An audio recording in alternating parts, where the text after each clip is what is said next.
منير وخوه سعيد كيخدموا في المقهى. كل واحد عنده نهارو المخصص. نهار منير القهوة خاوية وما كيدخل حتى زبون، ونهار سعيد نفس الوضع، القهوة كتكون فارغة وما فيها حد. منير بدا كيشعر بالقلق والحيرة وكيهمس في بالو، علاش الرزق ما جايش بحال ما بغينا؟ بسبب هاد الوضع بعض الناس الله يهديهم قالوا ليه قرا على الماء القرآن ورش بيه على باب المقهى، راه غادي يزيد الرزق. منير قرر يجرب، جاب قنينة ما، قرا عليها بعض الآيات ورش الباب والطاولات. نهار منين بدا منير كيرش الماء، القهوة ولات عامرة بالزبناء في نهاره. منير بدا يتيق أن هاد الماء هو السبب في الرواج ولا كيعتمد عليه. ولكن هاد الفعل فيه خطر كبير. الحكم الشرعي ديال رش الماء ديال الرقية لجلب الرزق شرك أصغر، حيث الاعتماد على شي حاجة غير الله لجلب الرزق وترك التوكل على الله. منير مازال ما عبدش الماء وما اعتقدش عنده القدرة بوحده، ولكن الاعتماد عليه في الرزق خطأ.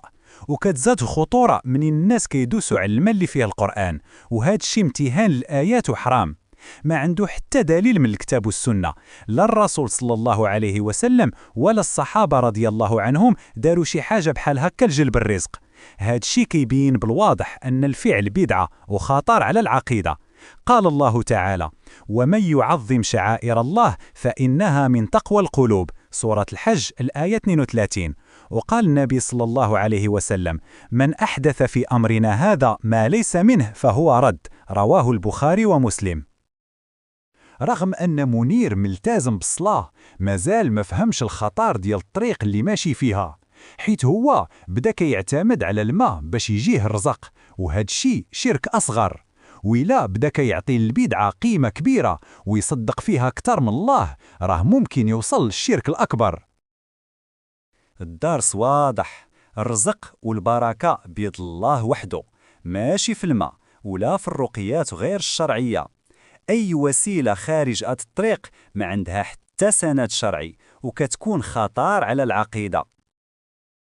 رسالتنا لكل واحد: ما تخليش الوساوس تضحك في الشرك أو البدع.